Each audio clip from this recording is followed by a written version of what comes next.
Lo escuché un día explicar el origen de algún palo flamenco antiguo y los primeros intérpretes y cómo ese palo ha evolucionado, y me quedé verdaderamente maravillado. Y ya lo siguen miles o cientos de miles, ¿no? Varios miles lo siguen.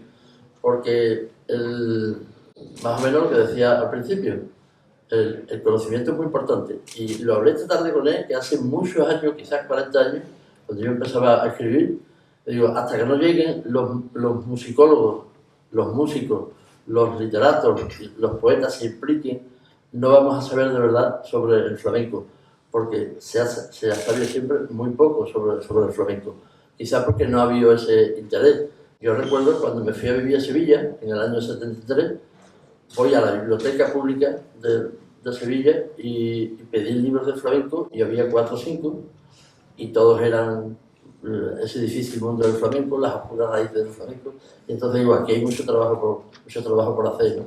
Y entonces él está haciendo una labor magnífica y me habló de la importancia de que los compositores franceses se ocuparan del flamenco, y es algo de lo que muy pocos han escrito. Hay algunos musicólogos ya importantes que están haciendo buenos trabajos, pero él, entonces lo invité a que pasara, porque aquí en este festival, al menos mientras yo esté, no va a ser solo el disfrutar del cante, del baile y de la guitarra en el escenario, sino vamos a intentar, para los que le interesen, a lo mejor no vamos a llenar nunca el teatro hablando del origen de la bambera, pero vamos a intentar, porque es importante que nosotros conozcamos este patrimonio, sobre todo por respeto a ese legado que hemos heredado de artistas que casi todos murieron en la miseria. Yo hice un estudio hace muchos años de un montón de artistas, biografía, casi 500 artistas del siglo XIX, y el 99% murieron en la miseria, enterrados en tercera categoría o en fosas comunes, con caja o sin caja. Ninguno tuvo vivienda propia, ninguno recibió un homenaje antes de morirse. Me refiero a cuando hablamos de Cagancho, hablamos de Frijones, murieron todos en la absoluta miseria. Aunque sea por respeto y agradecimiento a esos artistas, la labor que, por ejemplo, haces tú me parece importantísima. Así que yo os voy a dejar con él, que os va a dar una charla con audios y con imágenes muy interesantes, y muchísimas gracias por estar aquí. Muchísimas gracias.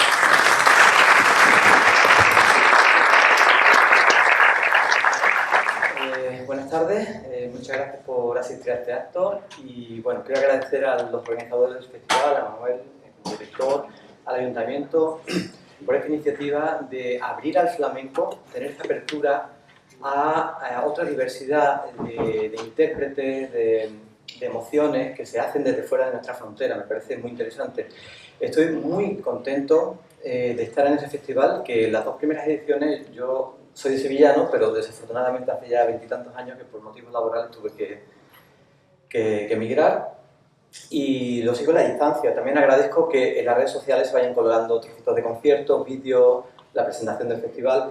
Eso no sabéis, los que estamos fuera, cómo agradecemos toda esa apertura.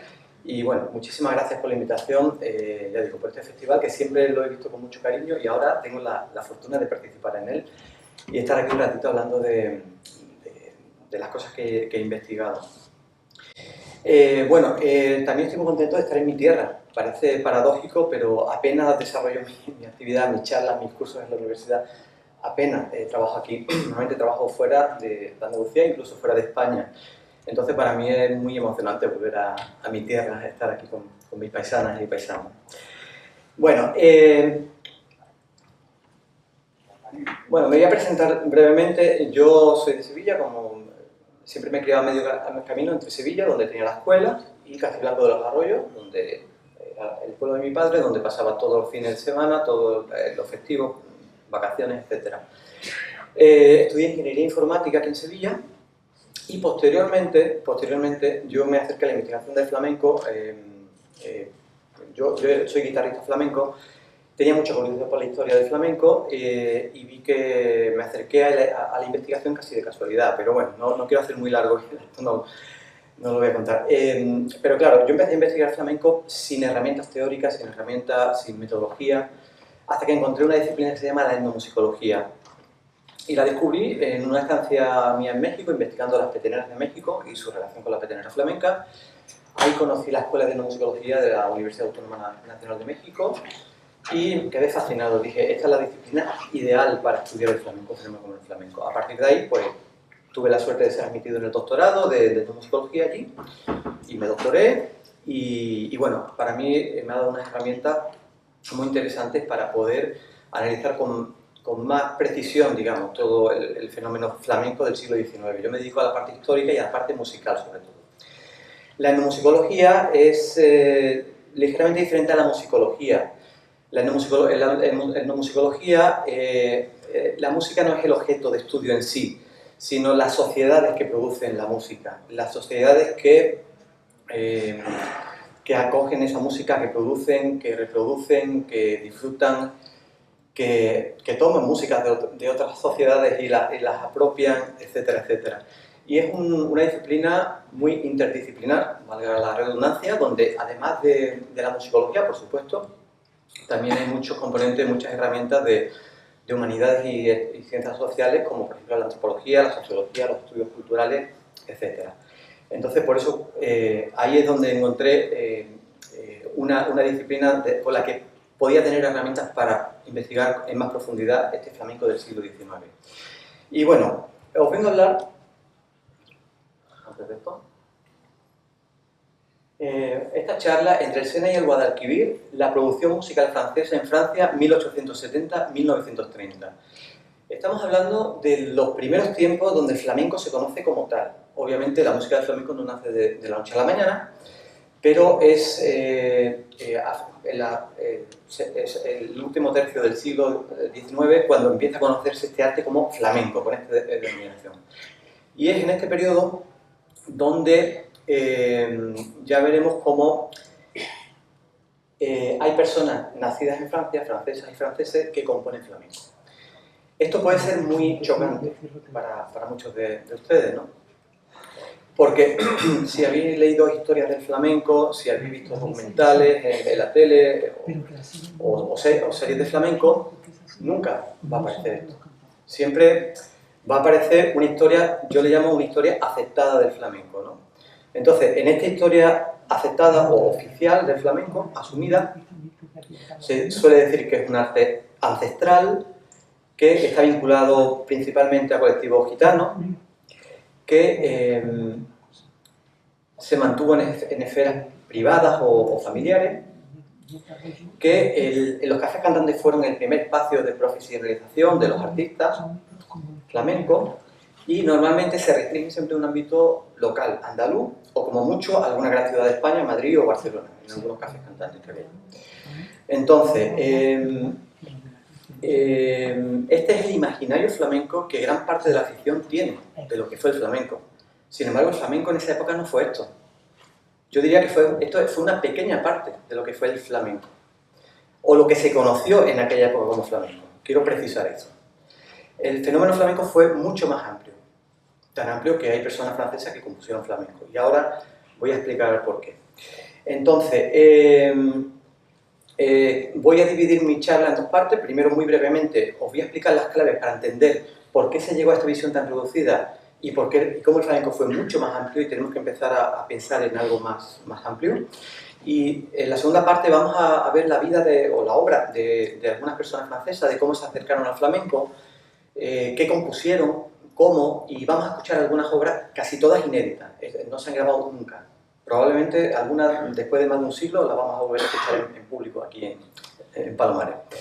Entonces, Esta visión tan reducida del flamenco, os cuento brevemente, surge a partir de ciertos círculos intelectuales andaluces, sobre todo de finales del siglo XIX, sobre todo encabezado por don Antonio Machado Álvarez, Demófilo, que se adscribe a un movimiento que estaba como de moda en Europa, que era el folclorismo o el folclore, que era un interés por el conocimiento de lo popular, entendido como algo puro y ancestral y a preservar.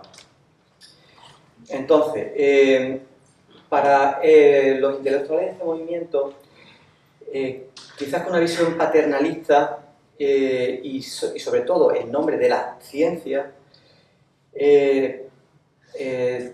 quizás sin quererlo, lo que sucedió es lo que conocemos técnicamente como violencia epistémica.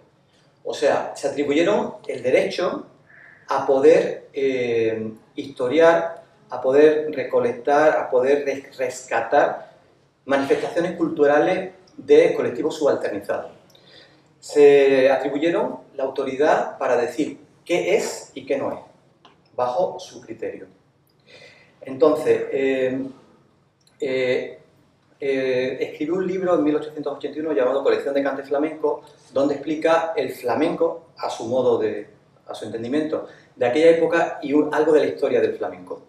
Claro, este flamenco, en esa época había un fenómeno que hemos identificado con el nombre de la flamencomanía o flamenquismo. El flamenco se pone muy de moda en España, es la música más de moda en España. Entonces, en este libro, Colección de Cantes Flamencos, de 1881, Antonio Machado explica no todo el fenómeno flamenco que ya estaba en ebullición en esa época, sino una parte solo, el que debía ser a su criterio. Repito, esto es muy importante. Por supuesto, en este libro nunca va a aparecer que por esos años había una mujer de la aristocracia parisina componiendo unas peteneras o una solea o un polo. Eso nunca va a aparecer en el libro de Demófilo, ni ninguno de los intelectuales de su generación. Este pensamiento, esta tendencia, corriente de pensamiento, caló muy profundamente en otros intelectuales como Rodríguez Marín, posteriormente Emanuel de Falla, Federico García Lorca. Si os fijáis, el concurso de Granada de 1922 está lleno de restricciones, no profesionales, las peteneras por favor no, un montón, porque también están tratando de preservar, ya digo, de esa autoridad que tienen como intelectuales, como personas relevantes en la cultura, ese saber popular. Entonces, esto, con toda su buena intención, para mí hizo un daño tremendo para lo que ahora conocemos como flamenco. El flamenco, que ahora se conoce, sigue siendo muy reducido respecto a lo que pudo haber sido. Pudo haber sido una música de un nivel como el jazz, ahora, por ejemplo. Entonces, bueno, y después de Falla y Lorca siguieron ya los primeros flamencólogos y algunos artistas muy relevantes como Antonio Mairena, que ha mencionado Manolo anteriormente, ¿no? Y claro, ese pensamiento ha calado muy hondo, porque los primeros flamencólogos tomaron el libro de Demófilo como una narración, como si fuera un acta notarial de lo que era el flamenco. Dijo, bueno, era una autoridad, era un intelectual increíble, pues lo que él diga, él no nos va a mentir. Entonces tomaron eso al pie de la letra, descartando todo lo demás. Descartando todo lo demás. Por eso, en las últimas décadas se está descubriendo toda esa faceta flamenca que se trató de ocultar. Sobre todo con el avance de las nuevas tecnologías, con la digitalización. O sea, antes, y aquí Manuel Borges puede decirlo, y yo también, las de horas que nos pasábamos en los archivos buscando agujas en un pajar, el dolor que teníamos aquí al terminar la jornada era tremendo. Hoy día cualquiera de vosotros, con el teléfono, podéis leer una crónica de una actuación de Silverio Franconetti en Madrid en 1867, por ejemplo. Es muy sencillo el acceder a hemerotecas, a partituras, a documentación. Es muchísimo más sencillo que ahora. Y en nuestro caso, lo que a mí me respecta es sobre todo la facilidad que la computación nos está dando para aplicarla al análisis musical. Yo desde mi faceta de ingeniero informático, pues junto a la doctora Almica Reyes de la UNAM, que fue una de mis grandes maestras, que está aquí presente con nosotros hoy día, entre los dos diseñamos un software para analizar la música del flamenco en época prefonográfica, o sea, música que había en las partituras. Claro, ustedes dicen, bueno, pero el flamenco, siempre se nos ha dicho que el flamenco no se escribió, que es un arte de tradición oral, que no se escribió en partitura, que eso tuvo que ser, algunos musicólogos recientes están diciendo que eso tienen que ser inspiraciones, que los compositores y compositoras clásicas tomaron temas del flamenco y hicieron sus obras maestras, porque no es posible que ellos transcribieran flamenco. Bueno, pues este software nos ha ayudado a demostrar que eso no fue así. Y para ello voy a poner un símil. Aquí, ¿qué estamos viendo? Unos toros, unas vacas, ¿no? Y se ve perfectamente con sus pelitos. ¿Y aquí qué vemos? Es otro toro, pero tiene unos aquí, otro allí. Este símil lo pongo para entender qué pasó con las partituras. Por supuesto que hubo compositores que tomaron temas populares y lo adaptaron. Luego vamos a escuchar algún ejemplo de ello. No sé, de Turina, Manuel de Falla, Granados.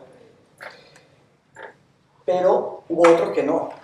Hubo algunos que no pintaron el flamenco o vieron una realidad y la transformaron, sino otros pintaron la realidad tal cual y dejaron transcrito en la partitura las estructuras musicales que se cantaban. Obviamente nunca vamos a saber cómo se cantaba en época del planeta, pero sí tenemos la música, tenemos muchísima música, miles de partituras, no digo cientos, miles de partituras.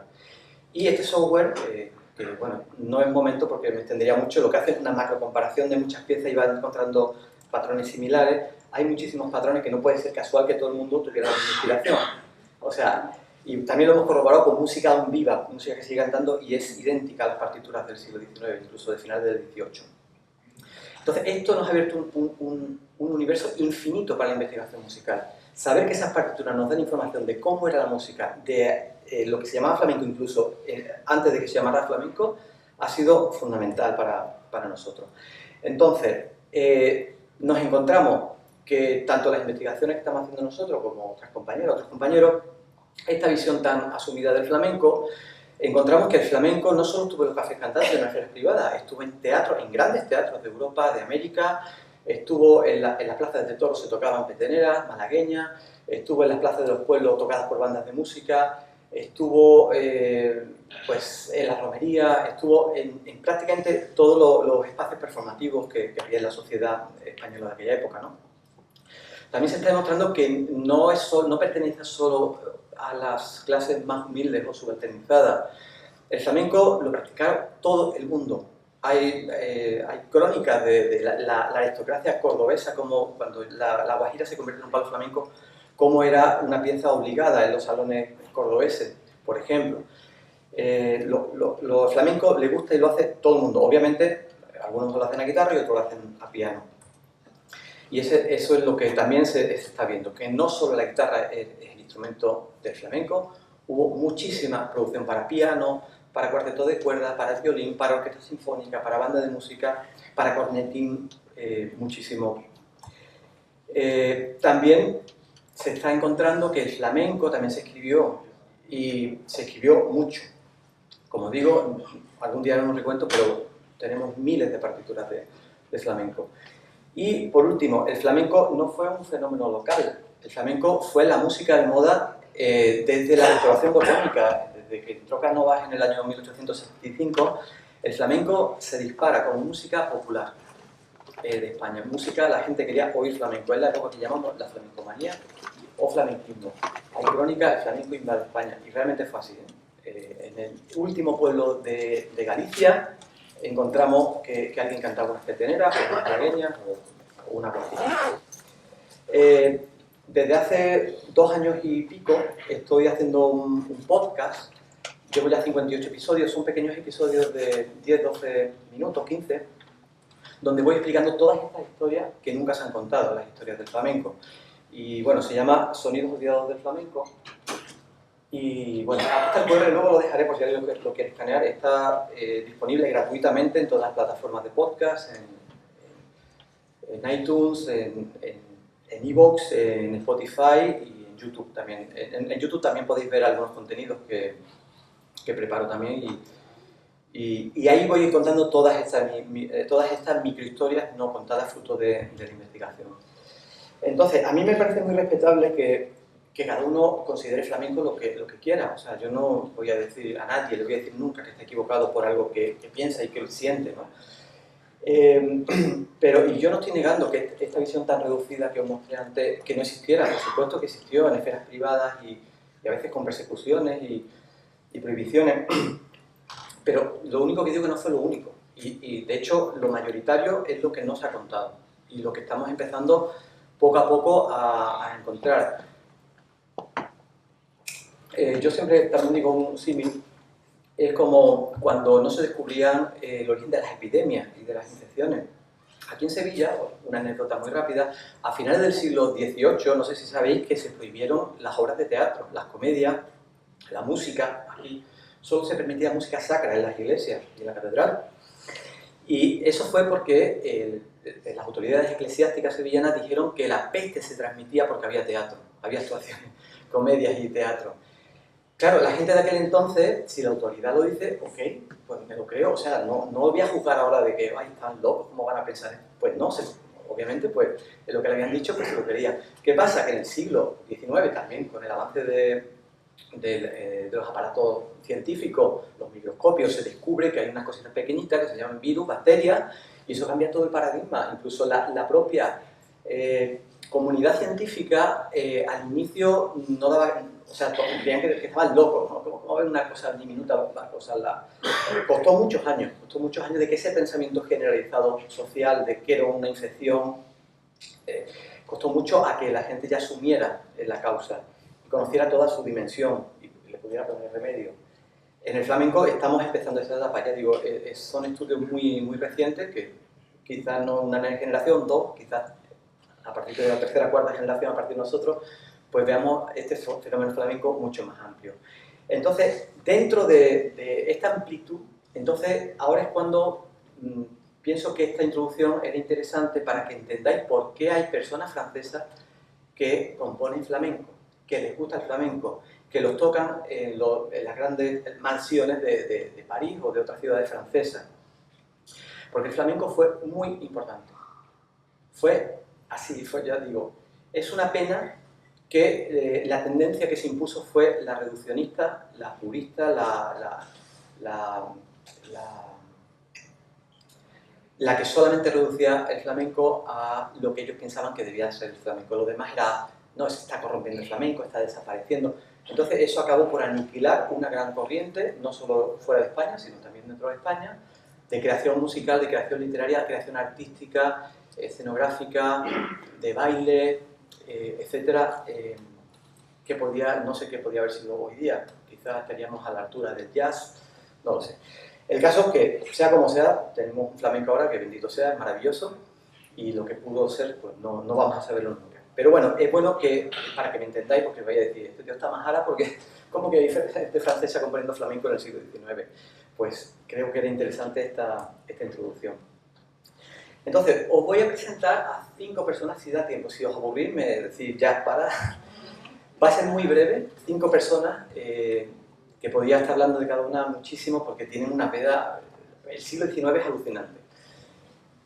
Y vamos a escuchar algunas músicas de ellos que casi todas son inéditas, ¿no? Vamos a empezar por esta señora, Pauline Biardot, que se llamaba Pauline García Sitges. Era parisina, nació en 1821 y como sus apellidos delatan, era hija de 2 españoles, de Joaquina Sitges y de Manuel del Pópulo García. Manuel del Pópulo García fue el tenor, uno de los tenores favoritos de Rossini. Fue el que estrenó El Barbero de Sevilla, participó en muchísimas óperas de Rossini. Era, digamos, el Pavarotti de aquella época, era un tenor. Y como compositor era también increíble. A mí me encanta y es muy desconocido. Este enero se han cumplido 250 aniversarios de su nacimiento y en Sevilla, que yo sepa, menos la orquesta de Bormujo, que sí dedicó un programa a una de sus óperas, en Sevilla no se ha hecho ningún acto. 250 aniversarios.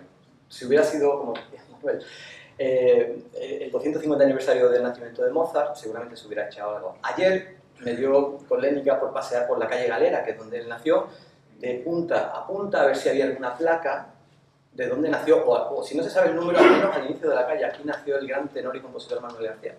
Nada. Bueno, Manuel García emigró a París y para mí, junto con su hija Pauline, Manuel García fallece en el 32, Pauline nace en el 21, era todavía muy pequeñita, pero estas dos personas para mí son los que ese gusto por la sonoridad de... No, a un flamenca no le llamamos flamenco porque todavía no existía el flamenco como tal, pero vamos a llamarle sonoridades andaluzas, españolas, sobre todo andaluzas. Esos giros tan característicos que aún se conservan en el flamenco, ellos abrieron camino, no solo en Francia. Manuel García vivió en Italia también, muchos años en Londres, estuvo en Nueva York, estuvo en México. Entonces, abrieron camino a las personas que lo admiraban, que les gustaba, empezó a gustarle esa sonoridad. Y su hija, bueno, su hija María Malibran, que falleció muy jovencita, con 20 y pocos años, también, pero sobre todo ella, que murió viejísima, Pauline murió en el siglo XX, fueron las que abrieron camino para esta sonoridad andaluza. Pauline era una señora alucinante, era una adelantada a su tiempo, hablaba ruso, yo no sé cuántos idiomas hablaba, y tenía un talento fuera de lo normal y una energía toda su vida. Los grandes compositores siempre estaban pidiendo el consejo y se rodeaba de todo el movimiento musical que había, no solo en Francia en aquella época, sino también en Alemania y Rusia y otros países. Entonces, ella compuso algunas piezas españolas, aunque parece ser que solamente visitó España una vez, pero él compuso algunas piezas como este Fandango del Diablo. Este sí está grabado, lo podéis escuchar en alguna plataforma, está precioso.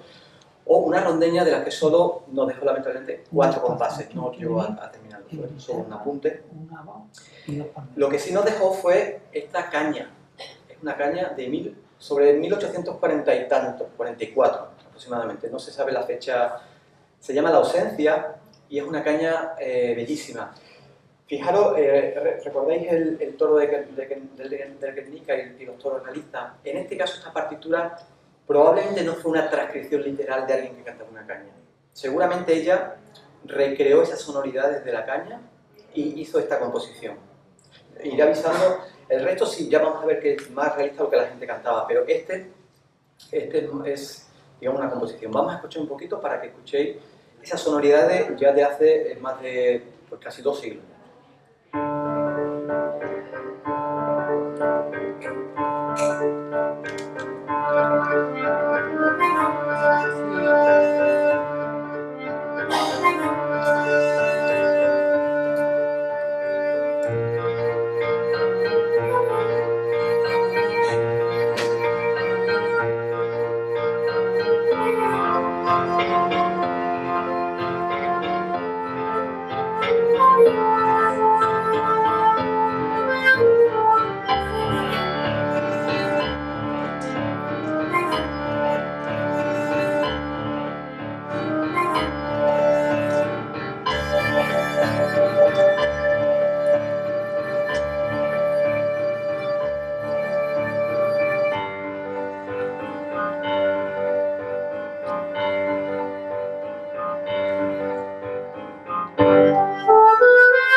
Está escrita para voz y piano.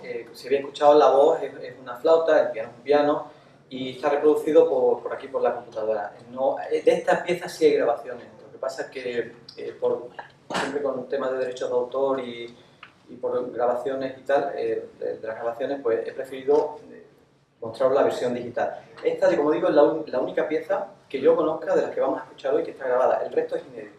También lo van a escuchar siempre a flauta en el papel de la voz y a piano. La segunda persona que os quiero presentar es Paul Lacombe. Paul Lacombe nació en Cuba, que es una localidad del sur de Francia, muy cerquita de Mont-de-Marsan, una tierra muy flamenca, de una familia de músicos. Él desde pequeñito, desde 8 o 9 años, ya estaba dando conciertos y como todas las personas que despuntaban en la música, se tuvieron que ir a París. Allí estuvo desarrollando su labor como compositor toda la vida y ya en su vejez volvió a su pueblo y fundó un pequeño conservatorio donde, bueno, fue para enseñarle a las personas del pueblo música, ¿no? Es muy curioso, murió con 82 años, parece que en un accidente de coche de caballo. No sé, he tratado de buscar la crónica, pero la prensa parece que no recogió mucho detalle de este fallecimiento. Compuso muchas obras de todo tipo y también piezas españolas, por ejemplo. Aquí, para la Exposición Universal de París en 1900, edita en un periódico unas peteneras y una soleá granadina. Y dice la música de la exposición, porque esa exposición y la anterior, la que hubo 10 años antes, o 11 años antes, estuvo plagada de música flamenca. Eso sería para otra charla. Aquí solo voy a hablar de personas francesas que compusieron flamenco, no del flamenco que hubo en Francia, que eso sería para un ciclo completo, ¿no? Que hubo muchísimos artistas de aquí fueron a Francia también a actuar. Vamos a escuchar una pieza de esta colección que se llama Ecos de España. Fijaros, las partituras de aquella época eran preciosas, ¿no? Con la tipografía. Si os fijáis aquí pone textos en francés y en español. Y esta colección está hecha por Paul Lacombe y José Puig de Alzubide, que era un organista catalán que fue profesor de Paul Lacombe en su juventud. Entonces juntos hicieron esta colección que tiene muchas obras de todas partes de España y entre ellas algunas andaluzas. Se edita en el año 1871. Y vamos a escuchar brevemente una malagueña de esta colección.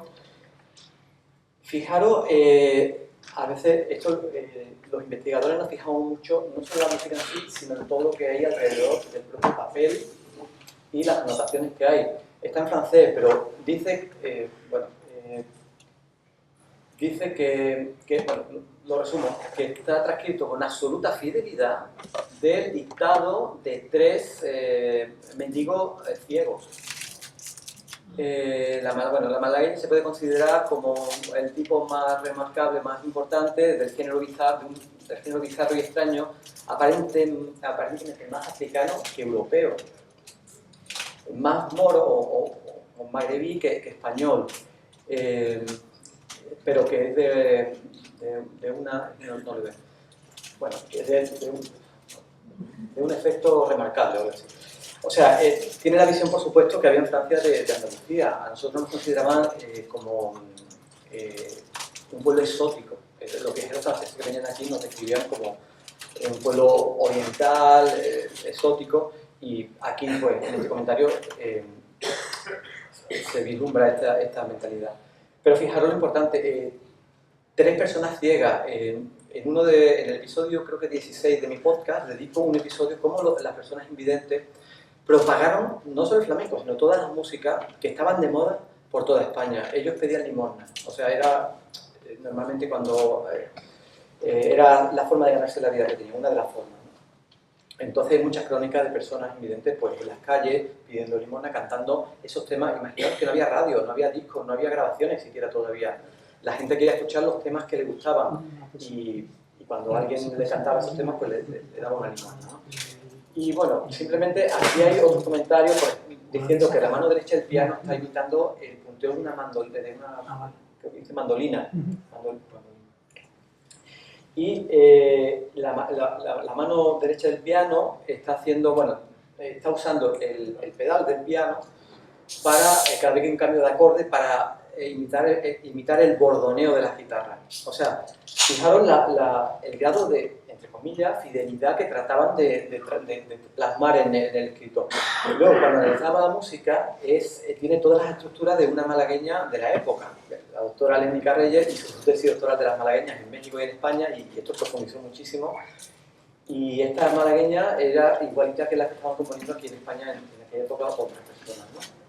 Vamos a escuchar un poquito para que veáis como la sonoridad que tenía la malagueña de aquella época. Era un poquito más viva que la malagueña actual, que se realizó a finales del 19, sobre todo a principios del 20.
cuenta, las letras están en español pero traducidas al francés. Eso significa que es para consumo francés, de personas francófonas.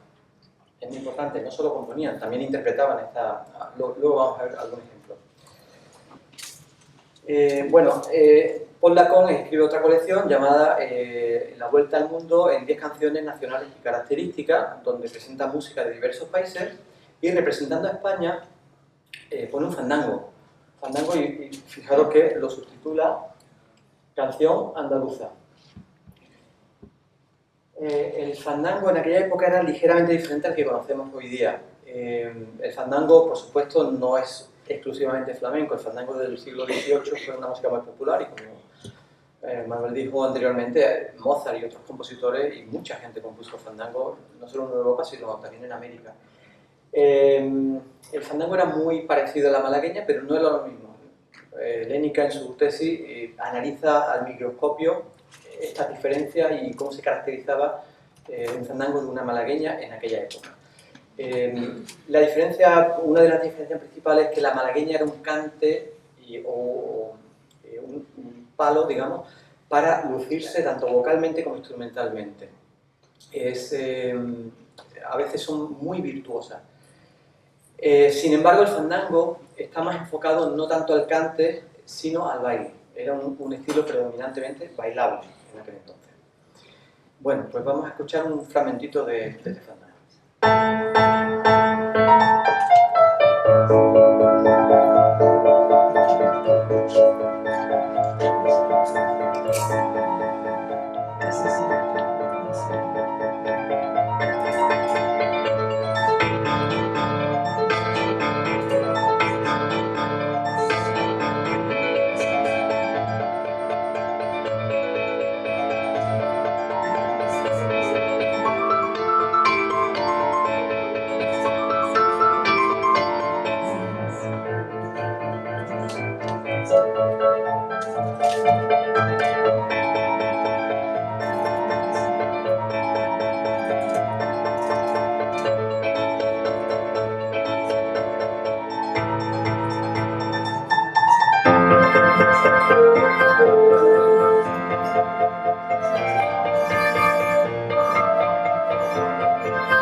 Este era el fandango de Paul Lacón.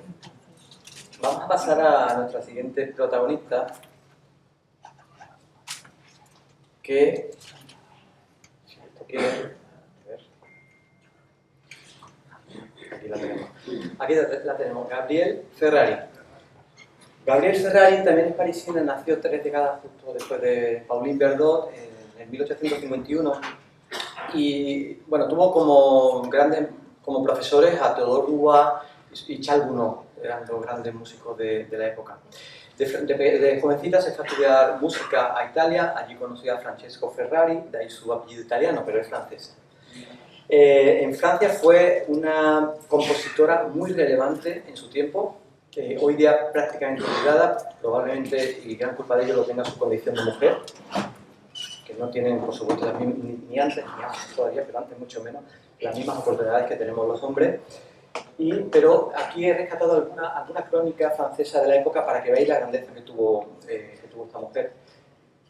Muy brillante mañana musical en la casa de la señora Gabrielle Ferrari, la famosa pianista y compositora, cuyas nuevas obras tienen un éxito rotundo cada año.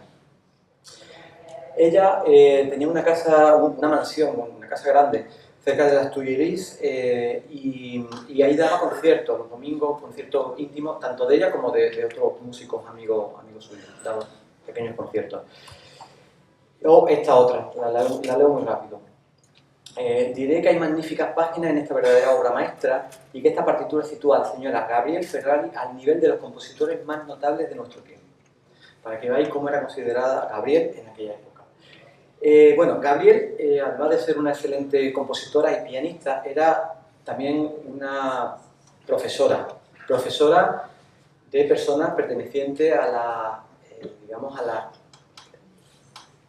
a los estratos más privilegiados, adinerados del París de la época, ¿no? Y compuso algunas obras de otros países, por ejemplo de Italia, que conocía muy bien, y también de España.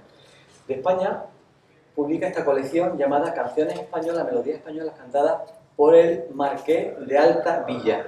¿Y quién era el Marqués de Altavilla? Era un sevillano, también paisano nuestro. Se llama Ramiro de la Puente González Nandín. Y era bueno, le dieron este título aristocrático. Era el secretario de la Casa Real de, bueno, como sabéis, la reina Isabel II fue exiliada de España a París. Era el secretario de la Casa Real en París, encargándose de la reina, ¿no? En su estancia en París, toma clases con Gabriel Ferrari. Y de ese encuentro probablemente es cuando Gabriel conoce la música española y publica estas 10 piezas, composición de ella, supuestamente basada en lo que cantaba el Marqués de Altavilla, este señor, ¿no? Entonces, vamos a escuchar un polo sevillano. Este polo no es estrictamente como el polo que conocemos en el flamenco. En aquella época el concepto polo era algo más amplio. Lo que no he logrado discernir si lo que canta el Marqués de Altavilla era un polo popular en Sevilla o no.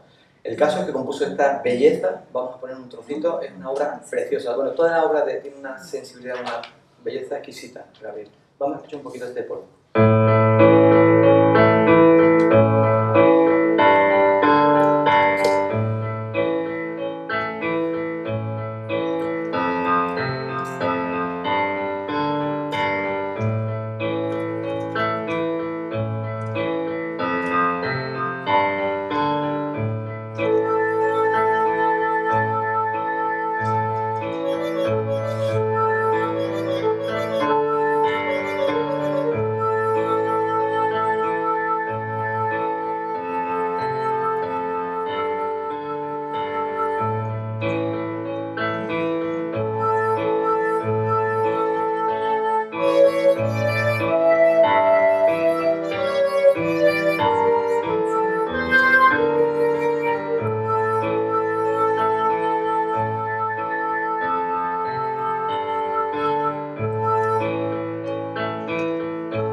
Preciosa. Bueno, fijaros igual las portadas de las partituras del siglo XIX con motivos típicos en España, etc. Eran muy bonitas. Vamos a escuchar brevemente un fragmentito de otra pieza, una petenera. Yo dediqué mi tesis de máster de flamenco aquí en la Universidad de Sevilla al estudio de la música de la petenera del siglo XIX y parte de mi tesis doctoral, de mi primera tesis doctoral aquí en Sevilla, también a la petenera. Lénica Reyes dedicó su tesis de licenciatura, su tesis de máster. O sea, es un estudio que entre los dos hemos estudiado muchísimo. La petenera, esta colección es sobre 1882, la petenera estaba de moda. Si hubiera los 40 principales en aquella época, si no la malagueña, la petenera ocupaban el número 1 semana tras semana.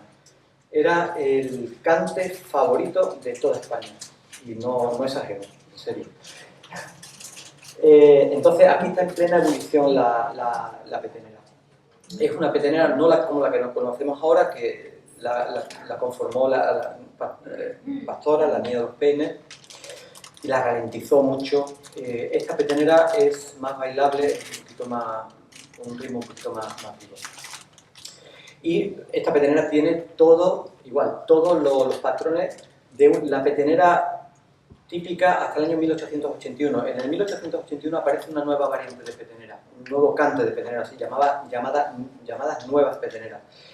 Pero hasta esa época había como un modelo, un patrón melódico, que es el que vamos a escuchar. Era la petenera que escuchaban nuestros tatarabuelos.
Algunas personas mayores aquí, en esta tierra, se recuerdan todavía cuando se cantaban las peteneras. Bueno, algún día terminaremos el libro que estamos haciendo de la petenera, con todas las historias que hay alrededor de ella.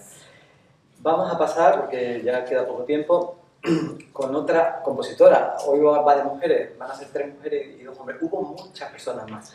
Lo que pasa es que he seleccionado quizás las que eran más interesantes o me gustaban más. Ella como persona no me gustaba nada, era muy racista, la verdad. Es un poco doloroso ver algunas declaraciones que hacía, sobre todo cuando estaba en Estados Unidos.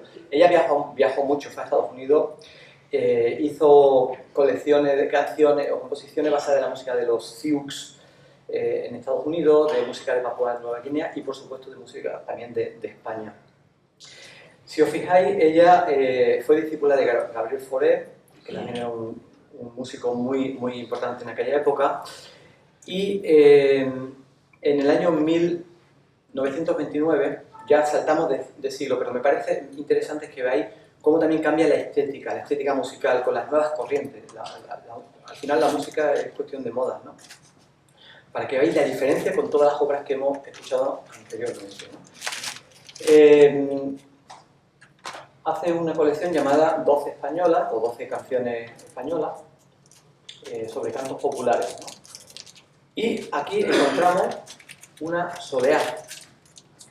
Esta soleá, ya digo, vais a escuchar la melodía, el canto, realmente no lo compone ella, lo retoma de un cancionero muy famoso que se llamaba La música del pueblo, que escribió el músico español Núñez Robles en el 1866. De ahí toma la melodía de la soleá y sobre eso hace una armonización, una composición para piano ya a la vanguardia de su época. Ya fijaros que la influencia del impresionismo francés desde Claude Debussy se nota muchísimo en Fauré y en su maestro y sobre todo en ella, en esta pieza que vamos a escuchar.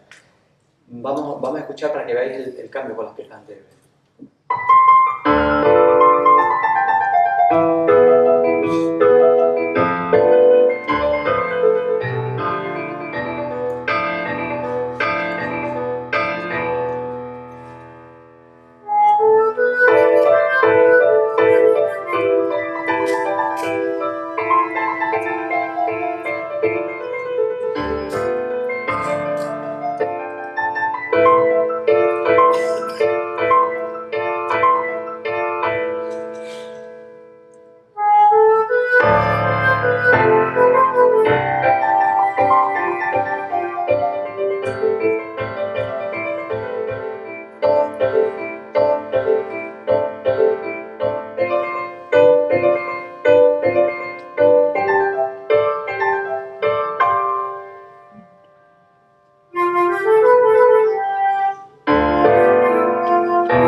Todo esto lo hemos ido digitalizando nota por nota, para poder escucharlo.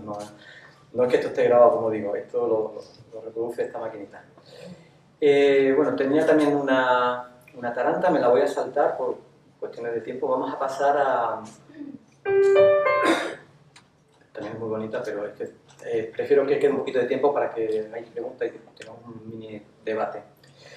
Vamos a pasar, el último compositor que vamos a ver es Raúl La Parra, que nació en Burdeos, También desarrolló ya su actividad ya entrado el siglo XX, también fue discípulo de Fauré, como Jean Hercher, también de Jules Massenet. Y bueno, él sí visitó mucho España, le gustaba mucho, sobre todo la música del País Vasco y la andaluza.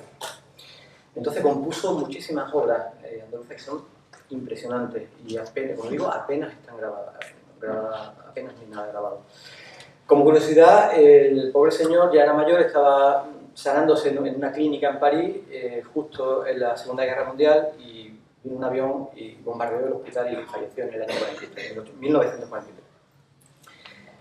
Vamos a escuchar brevemente dos piezas de él. Una en la colección Páginas de España del año 1927, que es para piano solo. Y vamos a escuchar una guajira que es muy curiosa. Fijaros, no voy a entrar en términos musicales, lo prometo, pero para el que sepa música, fijaros en qué compás está escrita la guajira, en 5×8, en 5 tiempos. Él trata, a ver si lo vemos aquí. Fijaros, esto, la secuencia rítmica esta es taca, ta, taca, ta, ta, ta, ta, taca, ta, ta, ta, ta, tan, tan, ta, es digamos la falseta más característica de la guajira. Pues él retoma ciertos elementos de estructura de la guajira y hace un Guernica. O sea, lo que vais a escuchar no penséis que va a ser una guajira de Vallejo, de Valderrama. Es un Guernica de una guajira, pero es una obra impresionante. Esta obra vamos a escucharla y a ver qué os parece. Vamos a escuchar un poquito nada más para pasar a la siguiente.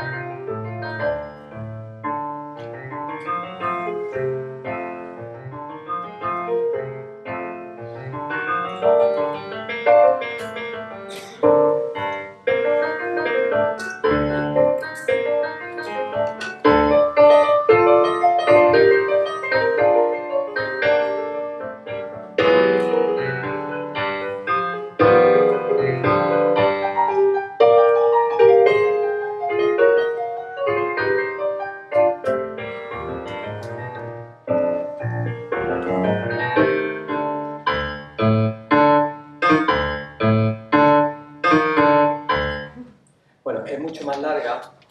Bueno, no sé si os habéis fijado un detalle, voy a volver para atrás rápido. Está dedicada a Andrés de Segovia, pero el título es Para olvidarlo. Yo no sé ahí qué hubo. No he podido saber si tiene alguna relación. No lo sé. Bueno, esta pieza, si yo fuera Rocío Molina o Andrés Marín estuviera aquí bailando y yo estuviera en el público, diría, ole, ¿qué música más contemporánea has elegido para una coreografía flamenca del siglo XXI? Pues tiene casi un siglo esta pieza. Vamos a escuchar, por último, espera, que vamos a escuchar una zambra. Una zambra, fijaros que esta zambra del año 27 también, está de la colección Piezas españolas para bailar. Esta zambra, como digo, del año 27, es unos años antes de que Vallejo grabara su zambra, que fue como un canon, y a partir de él otros autores grabaron algunos consideran que es un palo flamenco, otros no. Fijaros que esta zambra ya musicalmente tiene muchos elementos de esa zambra que posteriormente grabarían los cantadores flamencos. Bueno, desconozco si hubo alguna zambra grabada anteriormente, que está Manuel, que sabe más que yo de todo esto, pues puede aclarármelo, pero bueno, vamos a escucharla y vais a escuchar, a veces suena como a paso doble, otras veces como a lo que sería la zambra flamenca. Uy. Se fue el audio.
A mí me encanta.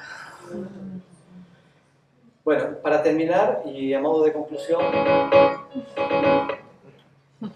bueno, con este rápido repaso hemos visto una diversidad de Hugo de acercarse al español y a los flamencos, no solo en nuestra frontera, sino fuera de ella. Todo esto, o muchas de estas obras, fueron en la época donde Demófilo, repito, escribió su libro explicando lo que era flamenco en aquel entonces. No voy a entrar si esto era flamenco, si no era flamenco, esa discusión. Esto era conocido como flamenco, es lo que yo como investigador tengo que quedarme, ¿no? Con estos ejemplos hemos visto cómo también la creación flamenca no se circunscribió a ámbitos estrictamente flamencos o andaluces o españoles, sino que fue mucho más amplia. Y por eso decía que estoy muy feliz de estar en este festival donde se celebra esa diversidad y se reconoce esa creación de personas que no necesariamente tuvieron que nacer aquí para hacer obras de arte y flamenco. Y por último, nuestra música y cultura andaluza llegó a ser mucho más importante de lo que creemos. Entonces, a mí me gustaría cerrar con dos preguntas que voy a lanzar al aire. Y con esto, pues si quedan unos minutos para que, si queréis hacer una pregunta o algún comentario, estas dos preguntas creo que pueden ayudar. La primera es, ¿hasta cuándo tenemos que seguir manteniendo esta visión tan reducida del flamenco? La segunda pregunta, ¿por qué los andaluces nos seguimos negando a asumir lo grande que fue nuestra música, nuestra cultura? Incluso, no solo en España, sino más allá de España. Bueno, pues muchísimas gracias. Y si tenéis alguna pregunta...